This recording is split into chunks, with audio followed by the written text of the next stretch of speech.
Ini juga tadi sharing saya dengan yang toko emas itu ya. Jadi katanya emas dari Malaysia itu tak terjualkan gitu.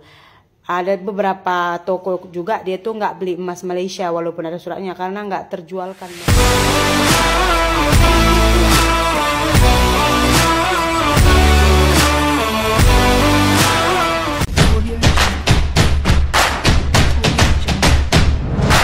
Halo pemirsa, bertemu lagi bersama saya Borunaga. Apa kabarnya semua pemirsa pada hari ini? Semoga semua pemirsa dalam keadaan baik-baik saja ya. Baiklah pemirsa, kita akan mendengar satu pengalaman dan juga cerita dari YouTuber sekaligus juga TikTokers Indonesia yang menikah dengan orang Malaysia. Sekarang ini kakak itu tinggal di Indonesia ya. Jadi banyak sekali pengalaman yang dia alami sewaktu tinggal di Indonesia. Saya kurang pasti lah dia itu pindah selamanya ke sana atau hanya beberapa bulan aja ya. Jadi ya sudah banyak juga ya video-videonya saya reaction, saya share kepada pemirsa. Dan saya yakin ya pemirsa juga ada yang follow kakak ini. Jadi kakak Sri di sini menceritakan ya beliau ya mau menjual emas di Indonesia sana. Jadi emas Malaysia dia mau jual di Indonesia tapi katanya tak terjualkan. Kenapa itu ya kan? Emas Malaysia tak boleh dijual di Indonesia. Apakah tingkat ya kadar emasnya itu sangat rendah daripada Indonesia? Nah, daripada kita menunggu dan juga bertanya-tanya, kita akan dengar apa alasan ya toko-toko di tempatnya itu tidak menerima emas dari Malaysia. Jom. Hai semua, selamat petang. Hari ini saya mau share lagi satu informasi. Jangan kalian salpo sama rambut saya yang biasa lah ya. Tadi tuh saya baru pulang dari kota Binjai jual emas saya yang kebetulan kemarin tuh saya beli di Malaysia ya. Di Binjai itu sebenarnya ada puluhan toko emas gitu. Jadi saya menjualnya tadi ke salah satu toko emas yang biasanya tuh kalau kita menjualnya itu kalian akan lebih mahal bila menjual emas itu ke toko-toko emas yang orang Cina lah saya bilang. Sebelum saya menjualnya saya ada tanya satu toko tadi. Jadi dia berani menjual harga membeli emas saya itu dengan harga 840.000 ya. Itu sekitar lebih kurang dalam 265 ringgitan pemirsa gitu ya, mahal ya. Karena kemarin juga saya beli harganya itu cuma 200 karena saya beli juga udah lama. Kemarin saya beli itu 240 ringgit gitu. Kebetulan pas saya jual itu sekitar segitulah harganya. Cuman saya nggak jadi jual di sana. Kenapa? Karena saya tidak membawa surat. Karena kalau di Malaysia kan surat ini tak terlalu penting. Misalnya kita mau gadai atau mau jual, mereka hanya akan mengecek tingkat keemasannya gitu ya. Jadi akhirnya saya jual ke toko yang lain tadi. Jadi kalau di kota Binjai lah ya, emas dari Malaysia ini tuh dia lebih tinggi dari emas 24 karat ya. Lebih tinggi dari emas 24 karat tapi belum mencapai kedudukan emas London gitu. Jadi kalau misalnya katanya dia tuh misalnya tuh emas 24 mereka jual tuh harga 800.000 1 gram. Jadi kalau emas yang dari Malaysia ini mereka akan jual seharga 870.000 1 gram gitu. Jadi kita jual aja udah 800 lebih, berarti kan lebih tinggi gitu ya. Makanya kalau kalian tuh bawa emas dari Malaysia dan ada keinginan, misalnya tuh mana tahu nanti terjepit uang di Indonesia. Karena kebanyakan kita kan orang Indonesia ini yang ada di Malaysia tuh bila kita balik kampung tuh agak lawyer sedikit duit ya. Namanya kita baliknya tuh lama bukan selalu, dan kita mau macam belanja family kah atau buat makan-makan, dan tiba-tiba uangnya tuh udah lari dari budget. Saya jual lah emas ini, tolong bawa suratnya karena dengan adanya surat kalian lebih untung gitu. Dan pemirsa, ini juga tadi sharing saya dengan yang toko emas itu ya. Jadi katanya emas dari Malaysia itu tak terjualkan gitu. Ada beberapa toko juga dia tuh nggak beli emas Malaysia walaupun ada suratnya karena nggak terjualkan emas ini. Katanya kenapa nggak terjualkan? Karena emas dari Malaysia ini tuh terlalu mahal gitu. Jadi orang nggak mau beli gitu. Tapi kalau bagi saya sih mahal harganya, tapi tengoklah ya. Karena saya tengok saya ada adik ipar tuh beli emas di sini. Jadi emas mereka tuh belum nyampe setahun pun warnanya itu udah agak kemerahan gitu pemirsa. Walaupun dia emas 24 karat nggak cantik. Tapi kalau emas Malaysia nih, ada emas saya tuh yang saya beli udah 3 tahun, 2 tahun setengah. still cantik dan berkilau juga. Jadi makanya harganya agak mahal. Nah, itulah informasi yang saya sampaikan kepada kalian. Kalau misalnya tuh ada keinginan kan balik kampung, terus ada emas, tiba-tiba mau jual, nanti udah kalau bagus sih bawa aja suratnya, biar harga jualnya nanti tinggi. Karena emas Malaysia tuh. Tapi ada juga kemarin TKI jual emas di sini nggak laku emasnya. Tahu kalian? Betul, emas dari Malaysia nggak laku emasnya.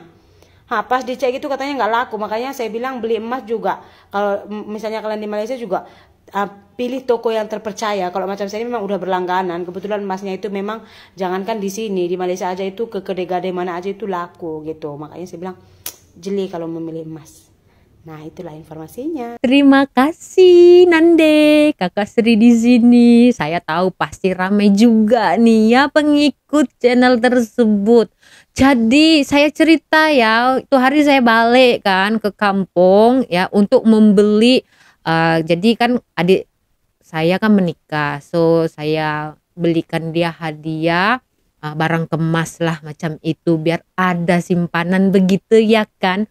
Nah, sewaktu beli begitu ya pemirsa, betul ini kata Kak Sri di sini. Ternyata di Indonesia sana ya, saya tidak tahu ya di area mana lagi gitu ya. Cuma kalau di tempat kami, emasnya itu ada dia warna agak kemerah-merahan gitu. Jadi itu hari memang modelnya, desainnya cantik. Terus adik saya nak beli lah tuh kan. Terus saya tengok, kenapa emasnya warna merah begitu?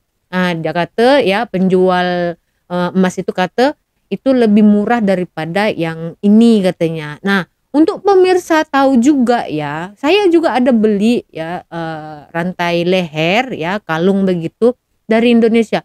Dari 2011 loh sampai sekarang. Kalau pemirsa perasan ya, saya tak pakai pula hari ini, ya kan?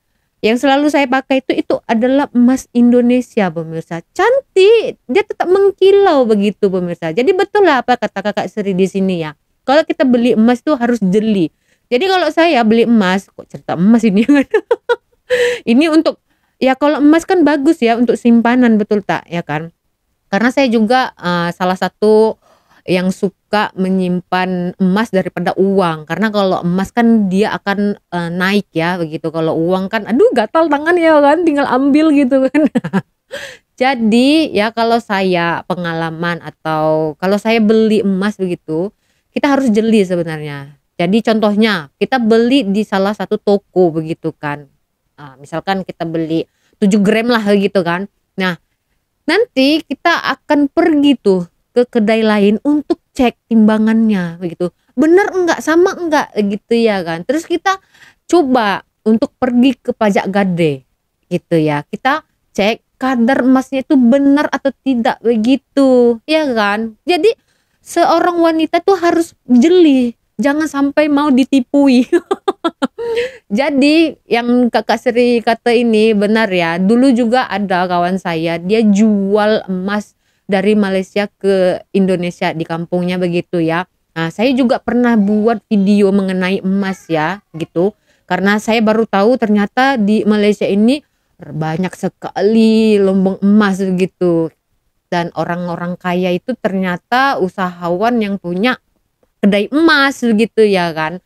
Nah, jadi waktu dia jual itu tidak pakai surat pemirsa ya. Mungkin zaman dulu ya. Karena dulu itu tahun 2007 begitu. Jadi dia terdesak, ya biasalah ya, baru pulang dari Malaysia, tidak ada uang untuk membuat modal, cari kerja ke Malaysia kan dulu kan nggak kayak sekarang, medical ditanggung, nanti dipotong di sini begitu. Kalau dulu bayar semua pemirsa ya. Jadi untuk membuat modal, untuk pegangan begitu dijualnya lah emasnya, nggak pakai surat. Boleh pemirsa, padahal sebelah aja gitu ya kan. Ada subangnya itu sebelah lagi jatuh, tidak tahu kemana, jadi jualnya lah itu untuk modal supaya dia bisa buat medical check up gitu ya. Jadi mungkin ada orang yang berpikiran kalau emas yang dijual di sini itu ada namanya emas Julian ya pemirsa. Itu bukan emas, jangan salah tanggapan ya teman-teman di Malaysia ini yang bekerja sebagai tenaga kerja Indonesia ya, harus paham tuh, bukan namanya emas langsung itu namanya ternyata itu emas, bukan emas Julian. Kalau tak salah itu kan emas celupannya itu nggak bisa dijual. Jadi untuk nasihat aja, kalau beli emas itu jangan asal-asalan ya, karena di sini juga ada tuh namanya emas Julian gitu ya, itu emas celup ya kan. Nah itu bukan emas ya, nggak bisa dijual, nggak bisa digadaikan ya, nanti dikejar pakai parang itu, pergi ke pajak gadai bawa itu emas Julian. Jangan. Jadi itu kita harus paham. Kalau kita beli emas di toko E gitu ya. Nah, nanti kita pergi cek timbangan ke toko B gitu, B ya. Nah, terus kita cek lagi nih kadar tinggi emasnya itu berapa kan? Kalau di sini ada yang 22, 24 begitu kan. Yang 916 begitu ya. Terus ada yang 999 begitu. Yang 999 itu paling mahal ya di sini ya gitu. Nah, kita pergi ke pajak gadai dan kita cek di situ. Nah, itulah bedanya ya. Saya juga kurang pasti nih. Ini baru saya tahu kalau di Indonesia kalau kita mau gadaikan emas harus ada suratnya ya. Kalau di sini enggak ya pemirsa ya, enggak ya. Karena saya pernah gitu ya, cek kadar emas. Jadi saya gadaikan lah ya. Kadang juga kita kalau perlu uang ya, seperti perlu uang banyak ya, terdesak, karena zaman sekarang ini kalau minjam sama orang itu nggak dipercayain gitu ya kan, karena minjam itu kayak susah, nanti mau mintanya itu susah juga. Jadi lebih bagus ya kita simpan emas. Terdesak ya karena mau pakai uang yang banyak, pergilah ke pajak gadai, nggak pakai surat itu pemirsa. Jadi saya ingat dulu mendiang emak saya gadaikan emas kan, dia bawa surat ya kan. Nah saya pikir sama kayak di Indonesia gitu kan, saya bawa kata tukang pajak gadainya, tak perlu, mereka bisa cek dari kadar emas itu seperti ini begitu ya kan. Terus apa betul itu emas atau tidak, mereka langsung bisa cek secara manual, nggak perlu lagi mau tengok surat begitu ya. Jadi ini bagus sih untuk informasi ya, karena saya tahu ramai orang-orang Indonesia yang tinggal di Malaysia, mereka menyimpan emas dan juga ada yang main kutu ya, jula-jula gitu yang berbentuk emas untuk bisa dibawa pulang ke Indonesia. Jangan lupa bawa suratnya. Jangan kalian buang ya, karena kayak saya juga walaupun di sini nggak memerlukan surat-surat emas itu, saya tetap simpan itu pemirsa ya. Seperti emas di Indonesia itu yang saya beli, saya tetap simpan itu. Ya kan? Dan ya kita tahu ya di Malaysia ini ternyata emasnya lebih tinggi ya kadarnya, nilainya itu lebih tinggi. Jadi saking tingginya itu ya, orang-orang di sana penjual emas yang punya kedai emas takut untuk menerima, takut mereka nanti kalau saya terima mau buat harga berapa gitu ya kan. Hebat ya emas Malaysia ya. Nggak sia-sia saya simpen emas Malaysia ya, mana tahu just in case ya kan, kita kan tidak tahu hari ke depan bagaimana ya. Mau simpan uang tuh saya nggak bisa pemirsa, saya nggak bisa simpan uang, saya lebih suka simpan barang kemas sebenarnya. Nah pemirsa sendiri suka simpan uang atau simpan emas? Coba jawab di kolom section ya. Jadi begitu saja di video hari ini ya pemirsa. Ini hanya sekedar informasi saja. Semoga berguna untuk siapa saja. Ya mana tahu juga ada pemirsa Malaysia yang pergi liburan ke Indonesia ya, holiday. Tiba-tiba uangnya lari dari budget ya. Mau jual emas. Jangan lupa bawa suratnya ya pemirsa. Tapi waktu saya di Medan ya, saya sama seperti yang apa dikatakan Kak Sri ini, saya lari dari budget pemirsa. Jadi saya budgetkan segini, ternyata sampai sana lari begitu. Tapi di sana ada bank MyBank pemirsa. Jadi kan MyBank itu kan bisa digunakan. Tapi mungkin di tempat Kakak Sri di sini tuh tak ada ya bank MyBank. Kalau di Medan masih ada pemirsa, masih bisa kita cari begitu. Oke, jadi begitu saja ya pemirsa di video hari ini. Kita berjumpa lagi di video selanjutnya. Saya Boru Naga. Terima kasih. Bye bye.